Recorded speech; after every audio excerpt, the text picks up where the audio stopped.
So let's just jump right into it, if we could, with your indulgence. You've been, as I noted in the introduction, a congressman, a governor, and vice president. Can you talk about the relative pros and cons, the positives, the negatives of those various roles for a minute? Gee, how much time do we have? Let's focus on the positives. Well, first, let me just thank the Federalist Society. Thank you so much for the warm welcome today. Thank you for that warm, overly generous introduction. More importantly, I want to thank the men and women of the Federalist Society for the stand that you take as officers of the court every day for the Constitution of the United States of America. God bless you all. We just honored to be here. And I must say, that, you know, for me to have been able to serve in the Congress of the United States and serve as governor of Indiana and have the great privilege of serving as your vice president has been an incredible journey for me. And one that I had the privilege of capturing in my recent memoir entitled So Help Me God, which I don't know if I mentioned that I wrote a book recently, but I'm contractually obligated to mention it to you. So, but for me, I really feel like a guy that had the opportunity to take a journey through the form of government that our founders contemplated. To be part of the legislative branch, to be in the lawmaking process was a great privilege for me. I served both in Republican majorities and in minorities, and actually was part of winning back the majority in 2010. I served under a president of my own party and a president of the other party, and learned the dynamics of the House of Representatives. But then my life took me to returning to Indiana, where I served as governor, and there really came to appreciate the dynamic nature of the Federalist system that our founders enshrined. You know, to understand the Constitution of the United States, many people will point to the 10th Amendment that says that the powers not delegated to the federal government are reserved to the states and to the people, but in many ways I feel that the 10th Amendment is just an exclamation mark at the end of a document that up to that point was all about limited government. And it was as though if you had missed the point, we want to say it one more time, in this Bill of Rights, that this is a system. I love what Ronald Reagan said in his first inaugural address, that it's important to remember that the states created the federal government. The federal government didn't create the states. And I must tell you, the opportunity to have gone home and been a part of one of those laboratories of innovation, and to see what we were able to do with regard to education reform, with regard to healthcare reform, a broad range of areas, really gave me a great sense of the vitality of our system. And when I became vice president, I tried to carry that same experience from both the Congress of the United States and as governor into our administration. I'm very proud that our administration was able to move legislation that advanced freedom. We moved legislation that pulled back on the regulatory state, much focus of this conference today. We unleashed American energy. We secured our border, but beyond all of that, we also gave great flexibility to the states, particularly when it came to what's known as waivers, giving states the capacity to try new ideas, particularly when it came to Medicaid. Much of that's been undone by the Biden administration with very little public notice in the media, but it's occurred that the flexibility that we had given to states during the Trump-Pence administration has been pulled back. But all along the way, I just feel like, for me, each element of our government has their own role, but to have been able to serve in the legislative branch, in the executive branch at the national level, but also to serve as the chief executive of a state just reminded me of how dynamic our system is and how the framework of our founders from the very outset is still vital and important and holds the keys to a boundless American future. good. I mentioned in my introduction that this is the Federalist Society's 11th Executive Branch Review Conference, where we try to take a close-up examination of the administrative state. I also mentioned your initiative for a smaller and more effective government. That, of course, reminds me of a very quick joke. It involves two people who worked at an agency, and one asked the second one, like, how many people work at your agency? And the other one said, the second one said to the first one, about half.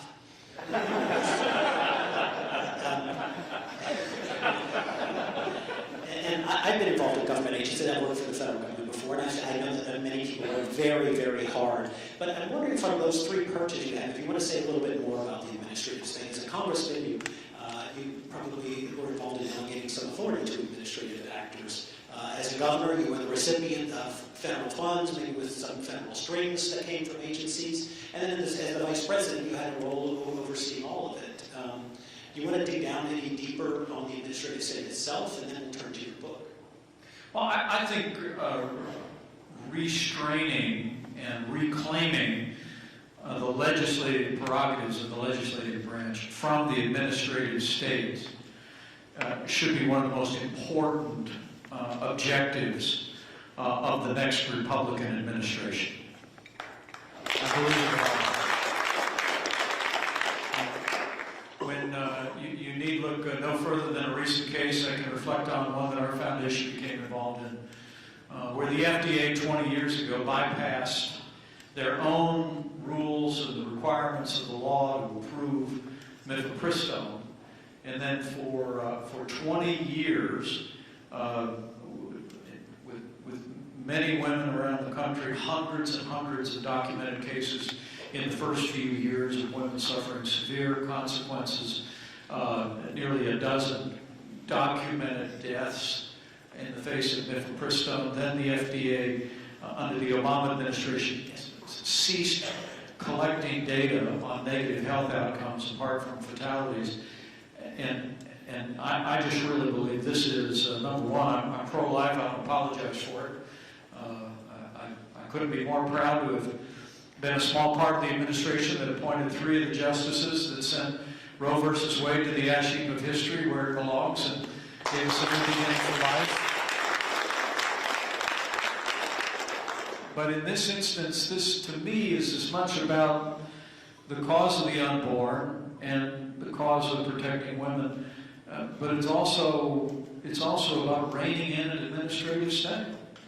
I mean, it was 20 years ago, as Mark Weed, a great Federalist Society member who was on our American Freedom team, wrote in his amicus brief in that case, literally the FDA used emergency provisions that were enacted to facilitate addressing the HIV crisis 25 years ago to approve mifepristone. It was a demonstrably political move driven by politics and not by science. And it's just one example of legions of examples where the administrative state has overreached and essentially usurped the legislative authority. It's one of the reasons why I think one of the most important bills to be passed by the Congress was actually written by a predecessor of mine, who was, in memory serves, one of the co-founders of the Federalist Society. The former Congressman David McIntosh wrote what came to be known as the Congressional Review Act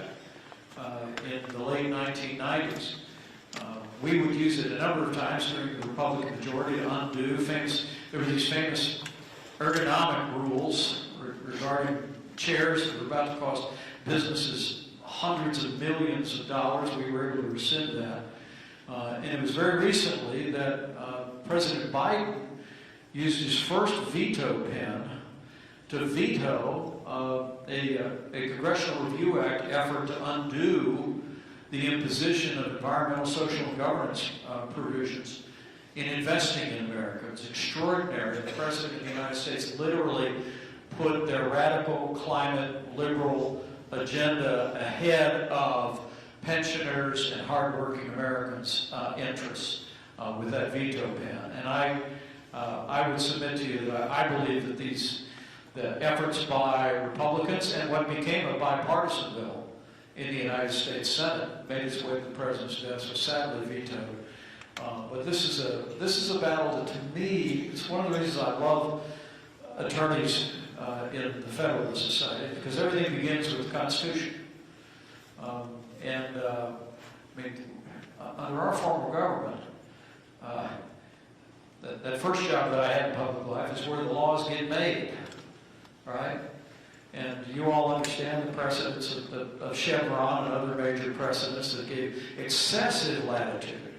It was one of the reasons why, when I was participating in the interview for our first opening on the Supreme Court of the United States, I was enamored. And I will tell you, we have no greater champion of reining in the administrative state than Justice Neil Gorsuch, and I'm proud to have seen him added to the Supreme Court of the United States. It's hope for the future.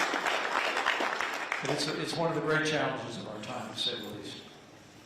Very good. Let's start with your book, if we could. I think we're all familiar with the phrase, "So help me God." Can you tell us a little bit about why you chose that as the title for this book? Well, Which I'm contractually obligated to say that this will be for sale across the hall after we're done here. And the Vice President has agreed to sit and sign copies for us. We're delighted to. And thank you for mentioning my book. I don't know if I mentioned that I had a book come out last fall. The title of the book was really inspired in two ways.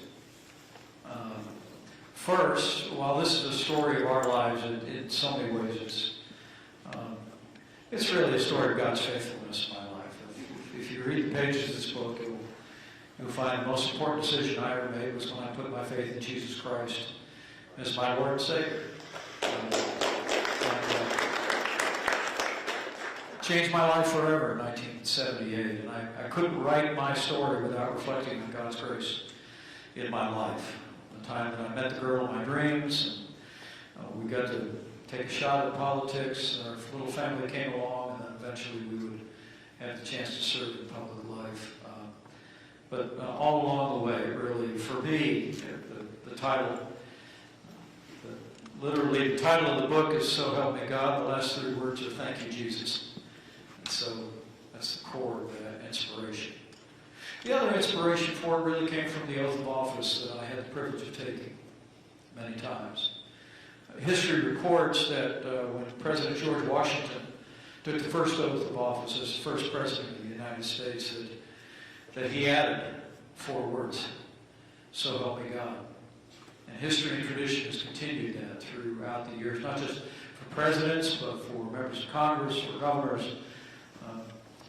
I'm proud to say that my son Michael is a captain in the United States Marine Corps.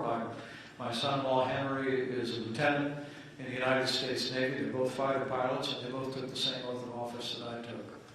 And for me, it's always been since my youth. When I first began to study the Constitution in a high school speech contest.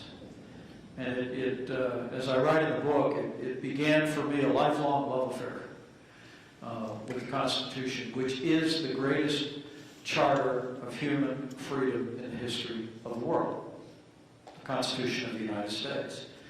And all throughout my career, I've sought to formulate and articulate a political philosophy that's ultimately grounded in the Constitution.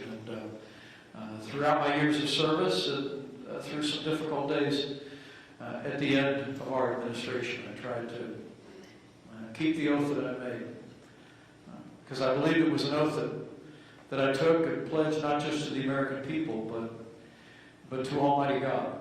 And so the inspiration of this book is born of God's faithfulness, but also my effort throughout my life to live out my oath to the Constitution of the United States. And always do that, so help me God. You might already have answered this question in my previous question. What do you want people to take away from this book as they read it? Well, I hope that they take away from this book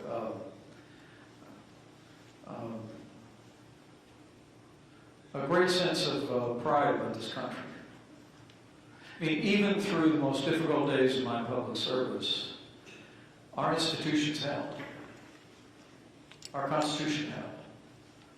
And as I said at the end of the book, one of the difficult part for me is seeing much of the progress that we made, that I fought for in my years in Congress and as governor and as vice president, seeing much of the progress that we've made undone by an administration in less than 2.5 years. I mean, it's extraordinary to think of whether it be the disastrous withdrawal from Afghanistan, whether it be the war on energy, whether it be undoing our policies that secured the border, whether it be the gusher of needless federal spending that's ignited the worst inflation in 40 years.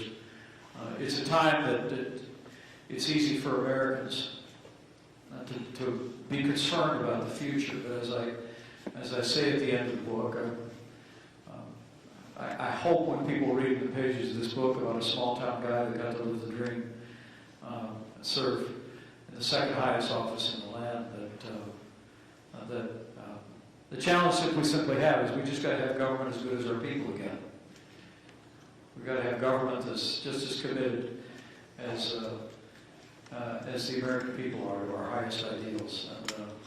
And I believe we will, and we will someday soon. So help us God.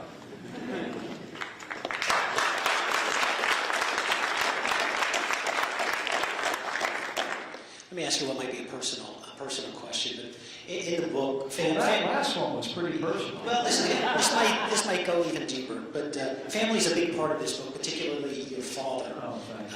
And I'm wondering about the impact he had in your life, and would you think it's more than a typical father and son relationship? And a sub-part of that question is, a lot of people, when they write a book, they've got somebody in mind. They're writing it to someone.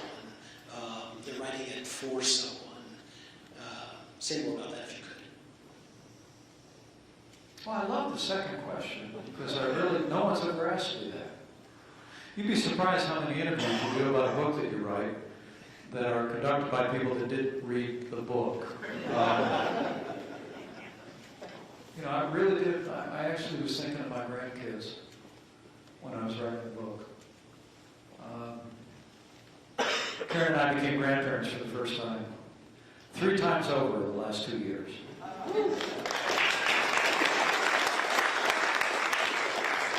And that's what we call in our family a good start. I mean, all the blessings I've had in my life, the privileges I've had to serve our country. I mean, who would have imagined that I would also be grandfather to the 3 most beautiful little girls ever born in the history of the world? Just statistically, I'm saying. Just think of the odds of that. But I was writing it for Avery and Elena and Etta Rose. I really was. None of us are promised tomorrow. And I wanted them to understand the story. And our family story. As you graciously point out, someone said to me when I was turning in manuscripts for this book, they said, we think your dad is the secret star of this book, which I just loved. My dad left us in 1988. I was 58 years old. I wasn't even out of my 20s yet. But he's the best man I ever knew. Combat veteran in the Korean War. He came home and married this first generation Irish-American redhead who's 90 years young to this day. I can't keep up with my mom. I really can't. They followed work down to a small town in Indiana. There were a couple of big city kids. They really lived the American dream. As you said, I like to say my dad built everything that matters. A family, a business, and a good name. And he did. He did. But he raised me and my 3 brothers and 2 sisters, with just some core values. My dad wasn't very political at all. As I often tell people, my dad was a businessman. He just was nominally Republican, right? But a patriot. He loved this country, believed in America. But honestly, he had no use for politicians or lawyers. So you can imagine I was a great source of pride. But I must tell you that when he left us suddenly, a heart attack, at age 58, was easily the worst day of my life, by a lot. But he continues to be one of the greatest influences in my life to this day. Writing the book, having the chance to tell not just my story, but to tell Karen and my story, to tell my dad's story, to tell the story of my grandfather who stepped off on a boat onto Ellis Island in 1923. I mean, think about that. I mean, the Richard Michael Cawley, you know, steps off onto Ellis Island, signs himself in, goes to Chicago, Illinois, drives a bus for 40 years, and his grandson and namesake, Michael Richard Pence, goes on to be Vice President of the United States. Is this a great country or what?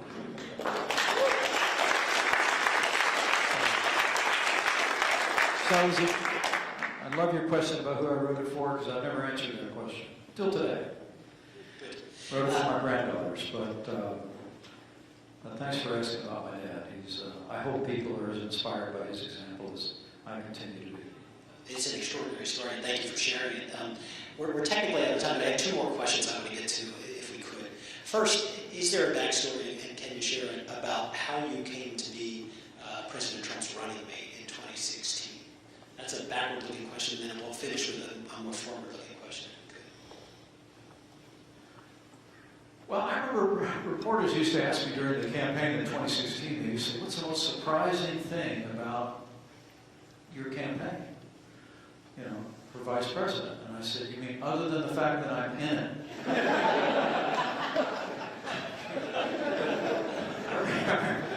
I remember when we got the call that from a friend of a friend who said, a friend of mine was wondering if you might want to be considered as a possible vice presidential pick.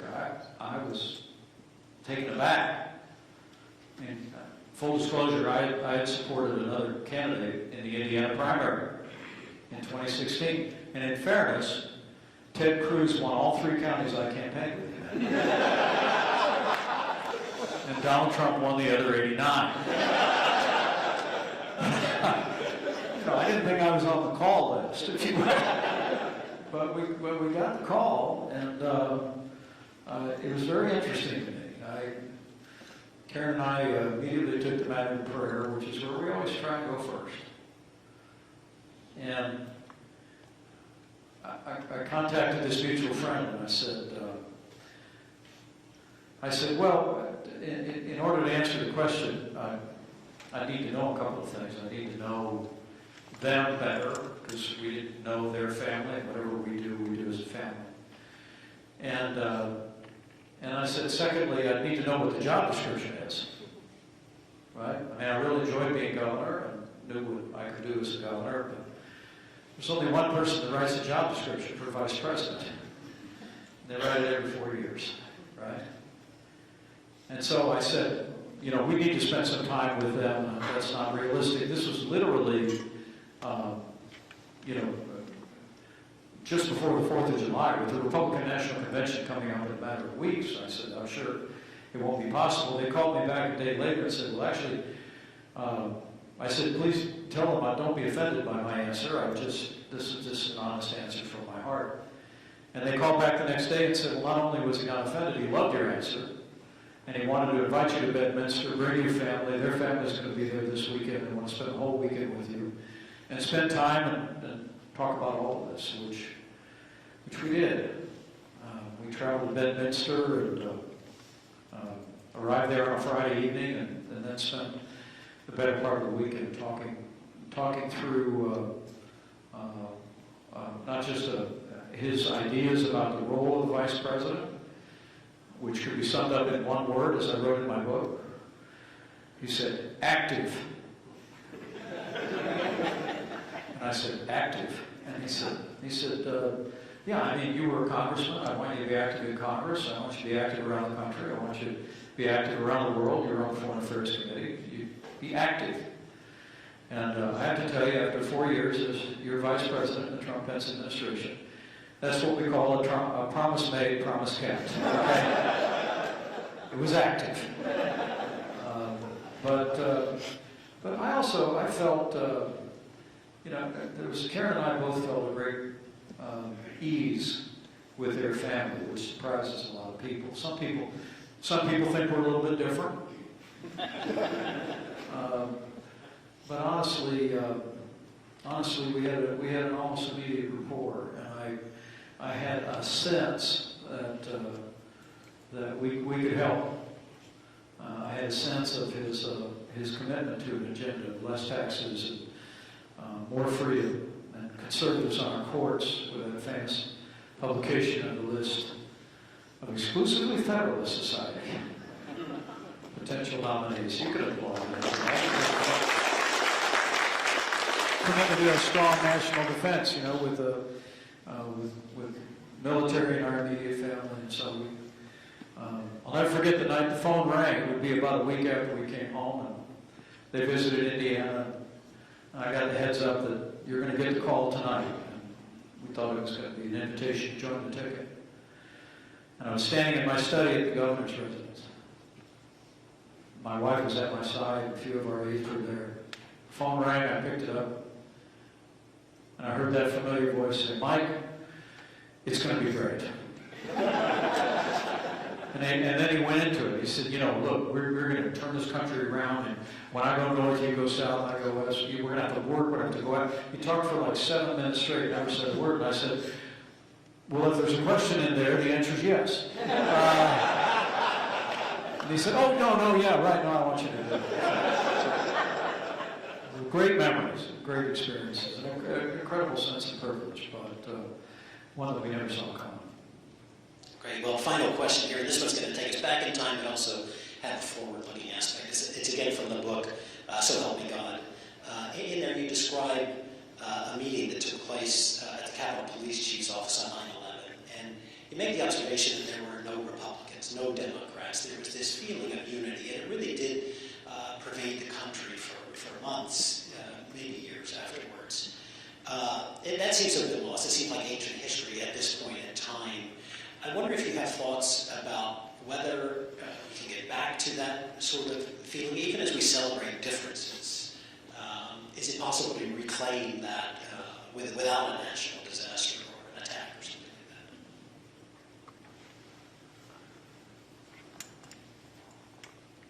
that? Well, the short answer is yes. We just got to have government as good as our people. I mean, look, the American people are the most idealistic, generous, compassionate, respectful people on the face of the earth. I travel all across this country, big cities and small towns. I tell people sometimes, with all due respect to those of you who work in Washington, you know, you get 15 miles out of Washington, D.C., the people in this country actually get along pretty well. Right? I think our politics is more divided than ever before. I don't mean to diminish that. But I'm not convinced the American people are as divided as our politics. And I think if we'll raise up leadership that will express our highest ideals, I think the American people will rally to our cause. I saw it not just on 9/11, when the smoke was still billowing from the Pentagon, from ground zero, from the field outside Shanksville, Pennsylvania. But frankly, I saw it in the immediate days at the outset of the COVID pandemic. Traveling to Capitol Hill, partisanship was gone for a while. People were interested. Before we you know, at the beginning of those, sometimes I've heard people write about real combat and talk about the fog of war. And some of the veterans in the room will understand that better than I ever will. But it's this notion of not really knowing what's happening around you. And I can tell you from the time late February that I was tasked to lead the White House Coronavirus Task Force, it was a fog. We didn't know what we didn't know. We didn't know how dangerous it was. We didn't know how contagious it was. We didn't know who the vulnerable among us were.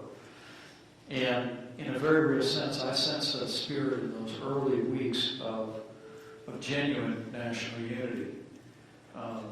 And I will tell you, there's a chapter in the book entitled Only in America. Because while there are lessons to be learned from our experience with COVID, particularly those surrounding personal freedom and how I strongly opposed the Biden administration's mandate of vaccines and wish the Supreme Court would have undone all the mandates, including for our service members and healthcare providers.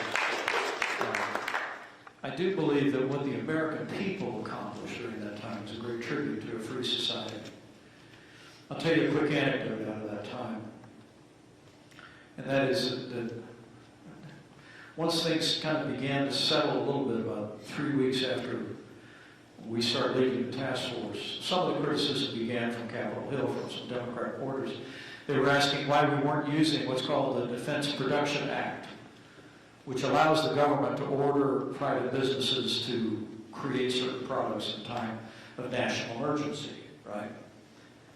And the president had begun to attend the press briefings, and he got a question about it. Why aren't you using the Defense Production Act? And the president basically bought some time and said, we're looking at it, and let me get back with you tomorrow on that. And we were walking down the hall to the Oval Office, and he punched me in the side of the arm and said, why aren't we using the Defense Production Act? And I looked at him as I write in my book, I looked at him and said, because nobody said no. And he stopped dead in his tracks. He looked at me and said, what?